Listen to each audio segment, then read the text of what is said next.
आज का हमारा टॉपिक है मिनॉक्सिन, जो पाकिस्तान में हेयर लॉस के लिए सबसे ज्यादा डिस्कस होने वाला टॉपिकल सॉल्यूशंस में से एक है। मार्केट में इसके दो वेरिएंट्स मिलते हैं, जिसकी वजह से लोग अक्सर कंफ्यूज हो जाते हैं कि कौन सा लेना चाहिए। तो चलिए आपको मैं स्टेप बाय स्टेप बताता हूं कि आपको किस तरह से चूज करना चाहिए। सबसे पहले बेसिक क्लियर कर लेते हैं कि मिनॉक्सिन का मेन इंग्रेडिएंट है मिनॉक्सिडिल। ये एक वेज़ोडाइलेटर है, यानी ये स्कैल्प की छोटी ब्लड वेसल्स को डायलेट करता है। जब ब्लड फ्लो बढ़ता है तो हेयर फॉलिकल्स तक ज्यादा ऑक्सीजन और न्यूट्रिएंट्स पहुंचते हैं और हेयर ग्रोथ साइकिल लंबा हो जाता है, मतलब बाल ज्यादा देर तक ग्रो करने वाली जो स्टेज है वो रहती है। अब हम जानते हैं कि पिंक मिनॉक्सिन एंड ब्लू मिनॉक्सिन, इन दोनों में डिफरेंस क्या है। दोनों में जो एक्टिव इंग्रेडिएंट है वो बिल्कुल सेम है, मिनॉक्सिडिल। फर्क सिर्फ उनकी स्ट्रेंथ का है। पिंक वाला जो है, जो रेगुलर मिनॉक्सिन है, इसमें मिनॉक्सिडिल होती है 2%, जबकि जो ब्लू वाले मिनॉक्सिन प्लस है, इसमें मिनॉक्सिडिल होती है 5%, यानी उससे ज्यादा। बस इतना समझ लेना काफी नहीं है, जितनी कंसेंट्रेशन ज्यादा होगी इफेक्ट उतना ज्यादा स्ट्रॉन्ग होगा, लेकिन साथ ही स्कैल्प इरिटेशन का चांस भी थोड़ा बढ़ जाता है। तो ज्यादा स्ट्रॉन्ग और ज्यादा अच्छा रिजल्ट, इस तरह की फॉर्मुलेशन जो आप बनाते हैं कि अगर ज्यादा लगेंगे और ज्यादा असर होगा,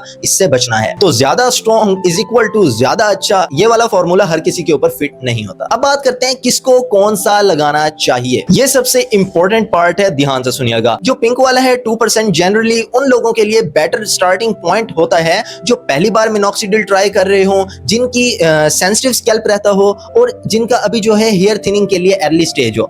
जो ब्लू वाला प्लस है यूजुअली उन लोगों के लिए होता है जो ज्यादा एडवांस या स्टबर्न हेयर लॉस फेस कर रहे हो, जो पहले 2% ट्राई कर चुके हैं लेकिन अब उन्हें एक स्ट्रॉन्ग ऑप्शन चाहिए, जिनको डॉक्टर ने खास तौर पर हायर स्ट्रेंथ सजेस्ट की हो, वो ये 5% वाला यूज कर सकते हैं। अब मैं आपको एक ऑनेस्ट बात कहूं तो चाहे पिंक लें या ब्लू लें, शुरू करने से पहले एक डर्मेटोलॉजिस्ट से जरूर मिल लें। खासकर खवातीन के लिए ये बेहद जरूरी है, क्योंकि हायर स्ट्रेंथ से कभी कभी चेहरे या जिस्म पर एक्स्ट्रा बाल उगने जैसा साइड इफेक्ट भी हो सकता है। अब फॉर एग्जांपल आप एक फार्मेसी के अंदर इंटर हुए, आपने देखा है मिनॉक्सिन ब्लू या पिंक कोई भी मिला उठा लिया, इस तरह कभी भी नहीं करना। चलिए अब वो गलतियां देखते हैं जो मिनॉक्सिन यूज करने वाले ज्यादातर लोग करते हैं। गलती नंबर 1, रिजल्ट जल्दी एक्सपेक्ट करना। लोग 2 से 3 हफ्तों में रिजल्ट ढूंढते हैं और फिर छोड़ देते हैं। सच ये है कि कम से कम 4 महीने कंसिस्टेंट ट्वाइस डेली यूज चाहिए होता है, इससे पहले कोई भी विजिबल ग्रोथ आपको देखने में नहीं मिलती। गलती नंबर 2, गीले स्कैल्प पर लगाना। सॉल्यूशन हमेशा ड्राई स्कैल्प और बालों पे लगाना चाहिए, गीले पे लगाने से एब्जॉर्प्शन खराब हो जाती है। गलती नंबर 3, फौरन वॉश या ब्लो ड्राई करना। लगाने के बाद कम से कम 4 घंटे शैम्पू ना करें और फौरन ही हेयर ड्रायर यूज ना करें, इससे सॉल्यूशन का असर कम हो सकता है। पूरी तरह ड्राई होने में 2 से 4 घंटे लगते हैं, तो रात को लगाने के बाद सोते वक्त भी ये ध्यान रखना चाहिए। गलती नंबर 4, बीच में छोड़कर दोबारा स्टार्ट करना। ये सबसे बड़ी गलती है। मिनॉक्सिडिल कंसिस्टेंसी पे काम करता है, अगर आप इसको बीच में रोक देते हैं तो जो नए बाल आ रहे हैं वो भी गिरना शुरू हो सकते हैं। अब इनकेस अगर आप सोच रहे हैं कि थोड़ा ट्राई करते हैं वाला सीन चल रहा है, तो आपने बिल्कुल भी इसे इस्तेमाल नहीं करना। गलती नंबर 5, अपनी मर्जी से ज्यादा लगा लेना। अगर आप ये चीज सोच रहे हैं कि आप ज्यादा लगाएंगे तो आपको जल्दी रिजल्ट मिलेगा, तो ज्यादा लगाने से ग्रोथ फास्ट नहीं होती, बल्कि इरिटेशन, रेडनेस या जलन का रिस्क बढ़ सकता है। जितना प्रेस्क्राइब्ड है उतना ही आपको लगाना चाहिए। तो दोस्तों अब आपको समझ